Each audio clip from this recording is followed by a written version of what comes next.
नमस्कार, DNA news line में आप सभी का हार्दिक स्वागत है। कांग्रेस पार्टी के प्रत्याशी केतन भाई पटेल ने आज दमन में किया नामांकन दाखिल। लोकसभा चुनाव 2024 को लेकर दमन द्वीप के लिए कांग्रेस पार्टी के प्रत्याशी केतन भाई पटेल मैदान में उतर चुके हैं और आज कांग्रेस पार्टी के प्रत्याशी केतन भाई पटेल ने अपने समर्थकों के साथ दमन में रैली निकालकर कलेक्टर कार्यालय पहुंचे, जहां पर उन्होंने लोकसभा चुनाव 2024 के लिए अपना नामांकन दाखिल किया। इस दौरान कांग्रेस प्रत्याशी केतन भाई पटेल ने मीडिया को संबोधित करते हुए क्या कहा, आइए सुनते हैं। उससे पहले अगर अभी तक आपने डीएनए न्यूज लाइन चैनल को सब्सक्राइब नहीं किया तो चैनल को सब्सक्राइब कर लें, नोटिफिकेशन बेल आइकन को दबा दें ताकि दादरा नगर हवेली, दमन द्वीप एवं आसपास के सभी खबरों से हम आपको सबसे पहले रूबरू करवाता रहूं। धन्यवाद।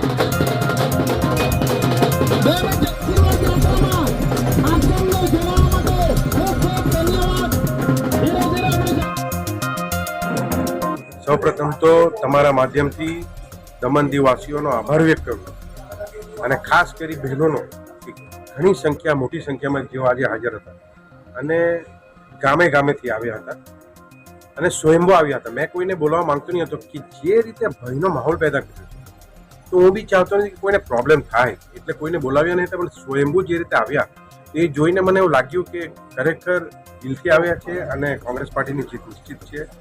ઘણા બધા મુદ્દાઓ છે, જે રીતે તમે મને પૂછ્યું એ મુદ્દાઓનો ભંડાર છે, મોટો ટોપલું છે। અમે એક જ મુદ્દાને લઈને લડીશું, એ છે બેરોજગારી। આજે દમણ અને દીવના યુવાઓ બેરોજગાર છે, કોઈને સરકારી નોકરી મળતી નથી અને સરકારી નોકરી મળે છે તો માત્ર ને માત્ર બહારના લોકોને। શા માટે ભાઈ બહારના લોકોને? આજે તમે જોયું હશે કે પોલીસ ડિપાર્ટમેન્ટમાં બહારથી લોકો ભરતી થઈ રહ્યા છે। આ શું? પંજાબથી, હરિયાણાથી, દિલ્હીથી, સાઉથથી આ શું થઈ રહ્યું છે ભાઈ?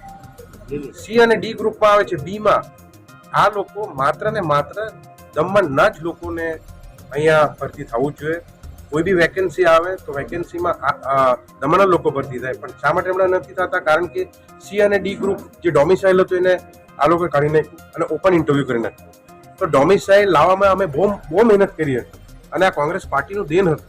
જે તે સમયે કોંગ્રેસ પાર્ટી સી અને ડી ગ્રુપમાં ડોમિસાઇલ લાવી હતી, ડોમિસાઇલના 20-25માં કાઉન્ટ કરતા હતા।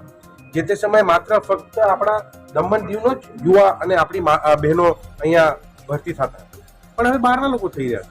તો આ મુદ્દો બહુ મોટો મુદ્દો છે। બીજું કે લોકોને ઘર બહાર વગર કરી રહ્યા છે। શાસન પ્રશાસન લોકોના ઘરના વચ્ચેથી રસ્તો લઈ જઈ રહ્યા છે, રોડ બનાવી રહ્યા છે। આજે નવું રિજનલ પ્લાનિંગ મેપ આવ્યું, એ મેપમાં નવા નવા રોડ કાઢ્યા, એ રોડ ઘરના વચ્ચેથી। આજે લોકોએ આટલી મહેનતથી ઘર બનાવ્યા અને ઘર અમે કોઈ ગામડામાં ઘર હાઉસ નંબર કોણ આપે ભાઈ? પંચાયત આપે, મ્યુનિસિપાલિટી આપે। તમે ટાઉન પ્લાનિંગ ક્યાંથી લાવ્યા ગામમાં? કોઈ ગામમાં કોઈ એને કેવું કરાવते ને તો આપણે નાનો ટુકડો હોય એગ્રીકલ્ચર તો આપણે ફાર્મ હાઉસ બતાવીને આપણે ઘર નંબર લઈને ઘર બનાવતા। પણ આ નવા નવા કાયદા રોજો રોજ લાવે છે તો એને નેસ નાબૂદ કરવાની જરૂર છે। એ જ રીતે આજે મોટી ઇમારત બનાવી દીધી, બહુ સારી વાત છે, ડેવલપમેન્ટ કરવું જોઈએ, પણ હોસ્પિટલ બનાવી, હોસ્પિટલમાં શા માટે લોકો પાસે પૈસા લઈ રહ્યા છે ભાઈ? તો આ બધા મુદ્દાઓ છે અને આ બધા મુદ્દાઓ લઈને જશું। દીવમાં ઘણી બધી સમસ્યાઓ છે, આ બધા મુદ્દાઓ લઈને અમે જશું અને ઓલરેડી અમારા આ બધા કાર્યક્રમ ચાલુ જ છે।